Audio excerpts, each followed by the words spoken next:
warahmatullahi wabarakatuh. Saya Isros Amalia, CGP Angkatan 10. Kali ini saya ingin mewawancarai Kepala Sekolah SLB Negeri 11 Jakarta. Selamat pagi Pak, Assalamualaikum. Waalaikumsalam, selamat pagi Bu Ocha. Ya Pak, maaf mengganggu waktunya Pak ya. Ya, silakan. Oke. Ada apa Bu Ocha? Saya ingin berbincang-bincang Pak mengenai selama ini apakah Bapak pernah mengalami dilema etika atau bujukan moral Pak untuk selama yang Bapak pimpin selama ini Pak? Ya Bu Ocha, selamat pagi. Jadi selama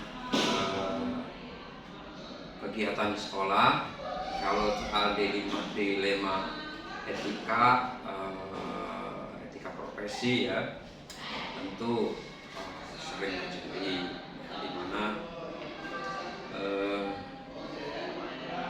sekolah mesti memiliki aturan untuk kegiatan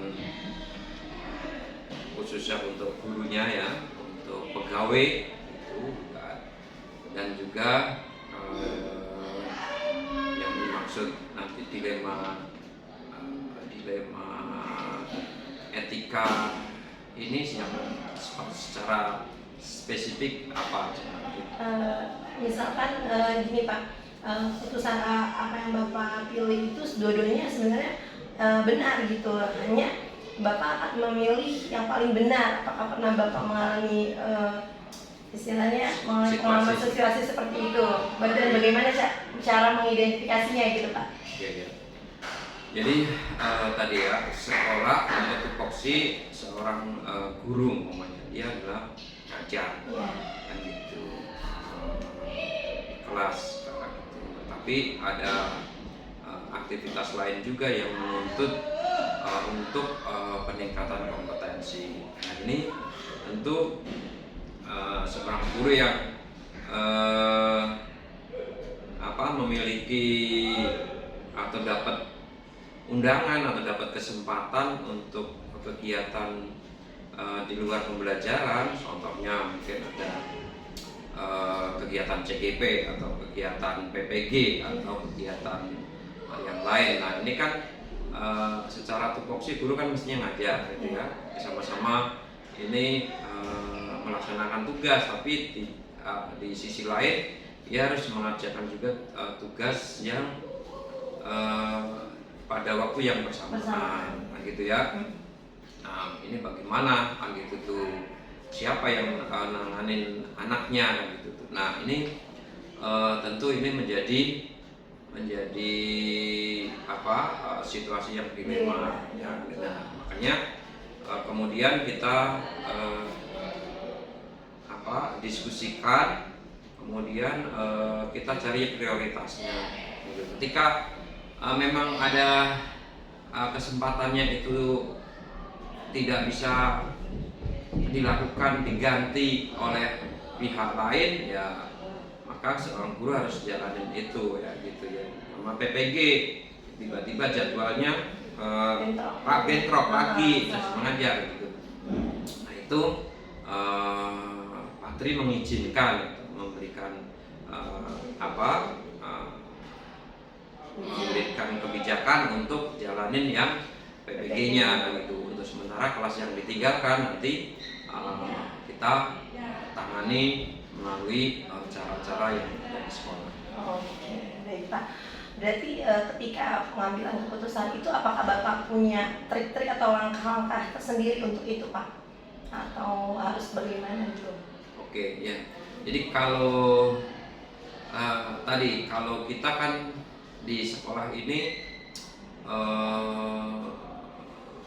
juga ada aturan, ada juga kesepakatan yang kita lakukan untuk semua kegiatan bisa berjalan dengan baik. Di samping itu juga kita kan sering melakukan diskusi, refleksi bagaimana sih melakukan menangani masalah-masalah yang terjadi di sekolah itu ya, melalui diskusi manajemen atau diskusi secara parsial antara kepala sekolah atau dengan wakil kepala sekolah dengan guru yang kemudian ada bukan masalah ya, ada kegiatan yang bersamaan gitu. Baik, Pak. Berarti ketika ada suatu kendala ya, kasus misalnya tadi Bapak katakan ada yang PPG yang memang dia harus mengajar dan sekarang bentrok ya, mau nggak mau Bapak kan memang harus izinkan karena memang buat pengembangan guru juga ya Pak ya. Berarti apa sih Pak tantangan ketika mau mengambil keputusan tersebut gitu, tantangan itu kira-kira di mana gitu Pak? Jadi kita selalu positive thinking ya, setiap permasalahan itu ada solusinya gitu. Jadi memang menjadi tantangan ketika seorang guru harus bisa mengembangkan kompetensinya. Seorang guru harus diberi kesempatan untuk mengembangkan karirnya, yang gitu. Itu udah hal yang harus dipikirkan juga kan gitu. Tapi guru juga harus melakukan tupoksinya kan itu. Tantangannya adalah ketika harus meninggalkan kelas yang mungkin 2 atau 3 hari umpamanya kan gitu ya. Sementara kita ini kan di SLB ini kan guru kelas ya gitu ya. Setiap guru sudah punya kelas-kelasnya masing-masing ya gitu. Sehingga ini kendala ketika gurunya ini mungkin bukan hanya 1 ya, bisa 1-2 yang kemudian meninggalkan kelas, sehingga kelas harus betul-betul mencari pengganti atau ya mencari formasi yang tepat lah gitu ya. Kelas gurunya mana, guru piketnya siapa, kemudian kelas mana yang harus kelas mana yang harus didampingin mampu kan gitu. Bahkan kepala sekolah juga harus turun mungkin juga ya untuk sebagai guru pengganti kan gitu. Nah, ini peran wakil kepala sekolah juga memastikan bahwa pembelajaran kan harus tetap berjalan dengan baik gitu. Nah itu. Baik, berarti selama dari pengalaman Bapak tersebut, kira-kira ketika pengambilan keputusan itu setelah Bapak putuskan itu biasanya harus bermusyawarah dulu atau hari itu diselesaikan juga, harus diambil keputusan juga atau gimana Pak? Biasanya Bapak selain pengalaman Bapak? Pak Tri kan kepala sekolah kan dibantu dengan ada wakil ya, ada wakil bidang kurikulum, ada wakil bidang kesiswaan, kemudian ada juga koordinator satuan pendidikan gitu ya. Ketika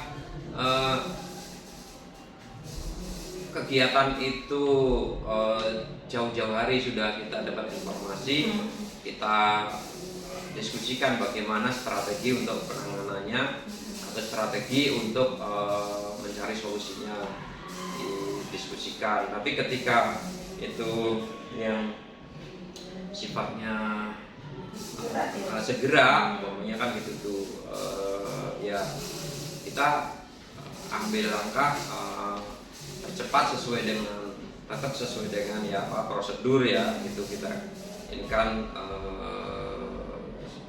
sesuai dengan aturan yang sudah disepakati. Iya. Jadi semua tergantung dengan permasalahan-permasalahan yang dihadapi pada saat itu ya Pak ya. Iya. Bisa langsung, bisa dengan musyawarah juga gitu ya Pak, fleksibel ya. Kira-kira untuk pembelajaran ketika pengambilan keputusan itu kira-kira apa tuh Pak yang bisa diambil dari pembelajaran tersebut? Jadi ya setiap sekolah kalau di kita ya setiap sekolah mestinya itu sudah hal yang biasa bahwa pengembangan karir untuk guru, peningkatan kompetensi harus juga memperoleh perhatian dari kepala sekolah gitu ya. Nah, hal baik yang kita petik dari bisa melakukan itu, contohnya untuk guru yang mendapatkan tugas, apalagi membantu di Puskurhub umpamanya, penyusunan pedoman pembelajaran atau seperti itu. Nah, kita memperoleh manfaat, jadi sekolah kita ikut berkontribusi dalam kegiatan yang skalanya itu provinsi atau skalanya itu nasional. Terus guru yang mengikuti umpamanya ada ikut PPG juga, manfaat memperolehnya adalah menjadi guru kita menjadi profesional dengan memiliki sertifikat PPG gitu. Jadi seperti itu, tidak ada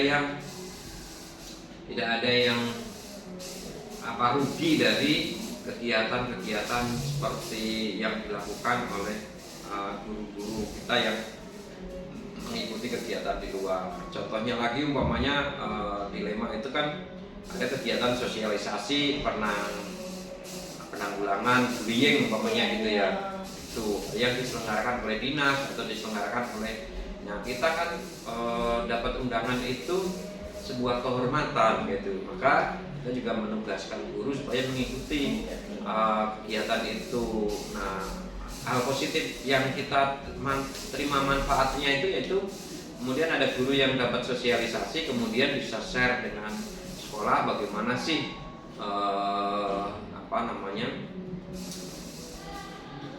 cara-cara pencegahan tindak kekerasan yang dilakukan di sekolah itu. Jadi semuanya ada nilai positifnya. Ya, Masya Allah ya Pak, berarti ketika sekolah memberi kesempatan untuk itu, otomatis sekolah akan terkenal juga ya Pak ya, maksudnya namanya akan baik dan guru pun akan selalu berkembang dengan ilmu-ilmu yang ada di luar sana gitu ya Pak ya. Iya, itu. Nah, oke, satu lagi mungkin terkait dengan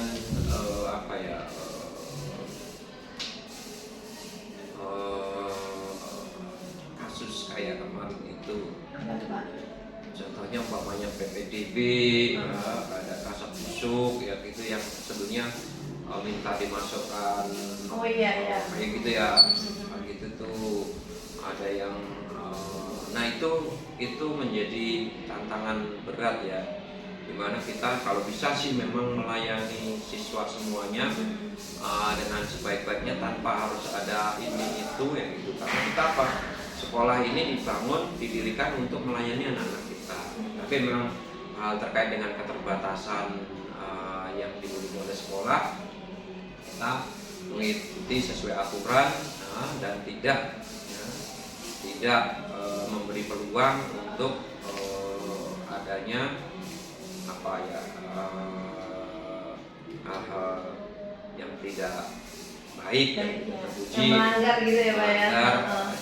Sehingga kita berjalan dengan baik gitu ya gitu. Ketika kita sudah mengikuti aturan, insya Allah depannya baik ya Pak ya, walaupun banyak pro kontra pastinya ya Pak ya. Iya. Banyak tantangan juga. Kayak gitu ya. Dan alhamdulillah selama ini kita baik-baik saja kayak gitu ya. Kita bisa menjalankan tugas ini sesuai dengan aturan yang ada. Baik Pak, terima kasih Pak atas wawancara pagi ini. Mohon maaf saya mengganggu, dan alhamdulillah semoga dari pembincangan hari ini saya mendapat pembelajaran dan pengalaman baru dan bagaimana sikap menjadi seorang pemimpin yang baik gitu ya. Pak. Terima kasih Pak. Oke, selamat untuk menyelesaikan tugasnya sebagai CGP angkatan 10 ya. Mudah-mudahan semua berjalan dengan baik dan sukses ya Bu Eca ya. Selesai dengan predikat yang memuaskan. Amin ya Allah. Terima kasih banyak Pak ya. Maaf mengganggu. Ya. Assalamualaikum. Waalaikumsalam. Assalamualaikum warahmatullahi wabarakatuh. Saya Isra Samalia, CGP Angkatan 10. Hari ini saya mewawancarai Kepala Sekolah dari SDN 05 Sukabumi Utara, Kebonjeruk, Jakarta Barat, bersama Ibu Yumani.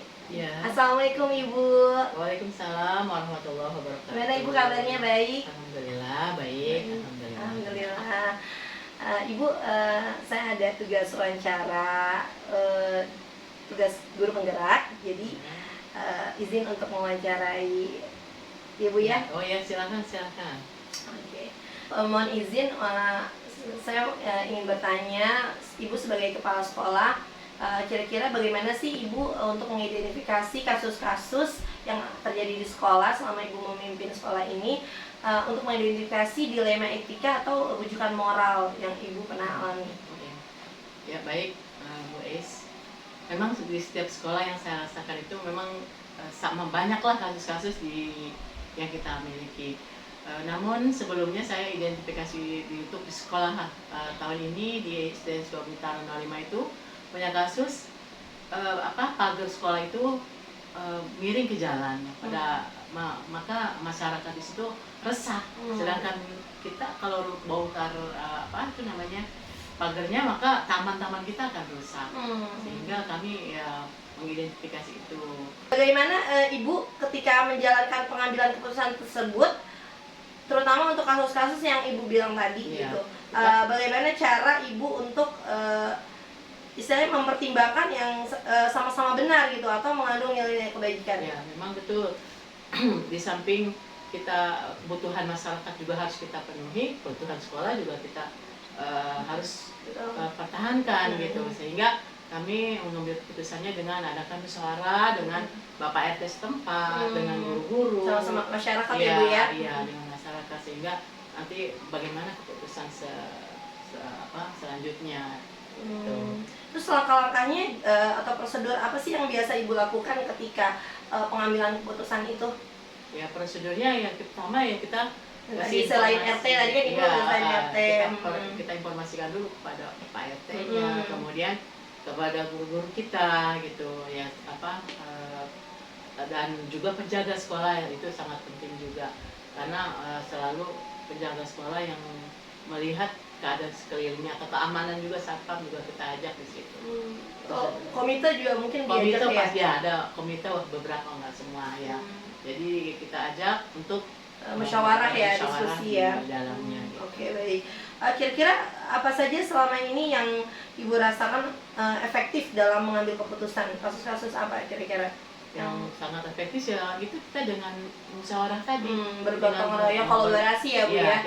Dengan kita saling berkomunikasi dengan mereka sebaiknya seperti apa gitu. Kita selalu bermusyawarah lah. Jadi sebenarnya robohnya, maksudnya si pagar itu sudah mau roboh ke warga ke warga, gitu ya? jalan ke jalan Pagar warga, sekolah ya Bu ya? pagar sekolah, ke jalan miring ke jalan warga. Khawatir kalau orang yang resah. lewat takutnya lewat takut ketiban gitu, takut tertimpa. Sedangkan kalau kita perbaiki atau kita bongkar, itu taman rusak semua. taman yang ada di sekolah. Ya, taman, sedangkan taman baru saja Renovasi. rapikan. Oh gitu. Direnovasi. Oke. Jadi Sehingga, dilema ya Bu ya? akhirnya kami mengambil keputusan kita pertahankan dengan ditunjang gitu. Jadi maksud tunjang itu gimana? Ditunjang, dipertahankan, Tidak merusak pagar berarti ya Bu ya? Tidak merusak pagar dan juga tidak merusak taman. Dan juga akhirnya jalan juga jadi aman gitu. Oke. Berarti selama ini menurut Ibu merupakan tantangan dalam pengambilan keputusan kira-kira apa?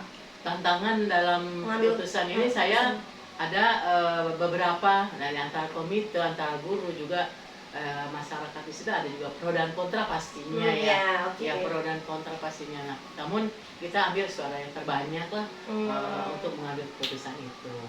Akhirnya pada akhirnya ya saya juga yang akan memutuskan. Jadi warga setempat gimana Bu? Apa tantangannya berupa apa kira-kira untuk warga setempat? Tantangan kalau lebih baik dibongkar saja gitu kan, seperti itu mintanya. Dia mengusulkan pendapatnya. Ya, tapi kalau dari dibuat yang baru gitu pagarnya. Minta dibuat yang baru. supaya lebih aman. Tapi karena kita kan di sini Mempertimbangkan tadi ya. mempertimbangkannya ya dengan taman kami supaya jangan rusak gitu. Akhirnya ya kita pertahankan dengan ditunjang pakai beton waktu itu. Pakai Jadi beton. dilema ibu ketika ibu mau biar agar warga juga safety gitu ya, aman, tapi karena taman ini juga baru dibuat, nggak mungkin dibongkar juga kan ya, sehingga ibu memberi keputusan untuk ditunjang dengan coran. Oh gitu, Dengan agar coran. Temboknya itu Agar tidak stabil, tidak mengganggu, tidak mengganggu aktivitas warga juga, juga. tidak merusak taman juga gitu. Oke, baik Ibu, keputusan yang bagus ya Ibu ya. Ketika itu apakah memiliki sebuah jadwal tertentu dalam sebuah penyelesaian kasus? Apakah Ibu langsung menyelesaikan di tempat itu atau memiliki jadwal menyelesaikannya Bu? Maksudnya bentuk prosedurnya tuh seperti apa, proses dari pengambilan keputusan? Apa tiba-tiba langsung Ibu mengambil keputusan itu atau memang terjadwal kayak ada juknis-juknisnya gitu loh Bu? Kalau saya membuat jadwal ya, jadwal artinya pertama tentunya kita tadi kan awalnya kita sudah tahu ya permasalahan sekolah itu, kita bikin jadwal. Pertama kita buatkan semacam tanggal berapa ini kita harus pertemuan, kemudian pertama dengan guru dulu, pertama, okay. Kedua dengan baru kita undang RT RW setempat.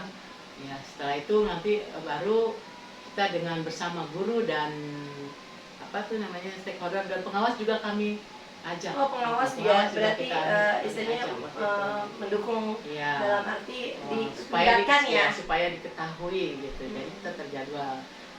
Artinya tidak spontanitas saya yang mengambil keputusan sendiri. Jadi kita musyawarah. Jadi terskema jadwalnya ya Bu ya.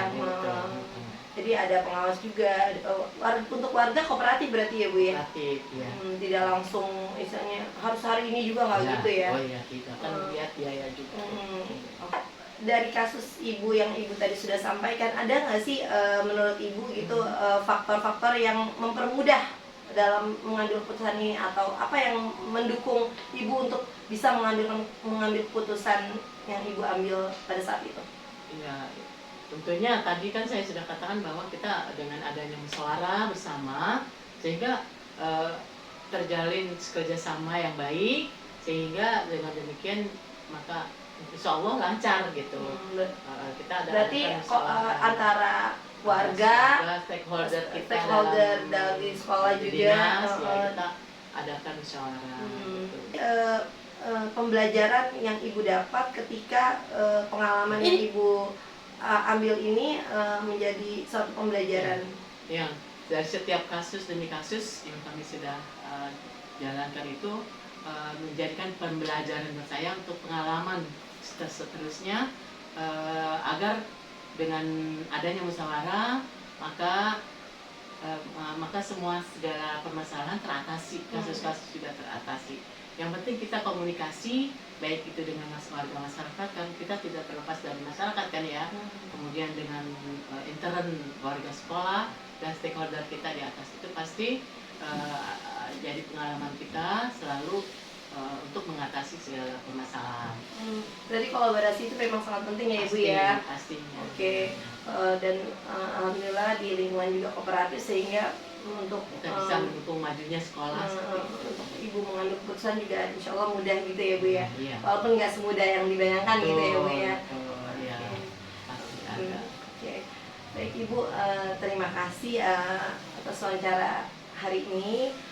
Semoga Ibu juga sehat, terus Ibu sukses ya dalam memimpin sekolah ini, dan saya berharap akan menjadi suatu pembelajaran buat saya juga, karena saya masih belajar ya Ibu ya. Dengan adanya pembelajaran ini saya juga belajar bagaimana menjadi seorang pemimpin yang baik gitu ya Bu ya. Oke. Terima kasih Bu Yumani atas wawancara ini ya. Sehat selalu. Assalamualaikum warahmatullahi wabarakatuh.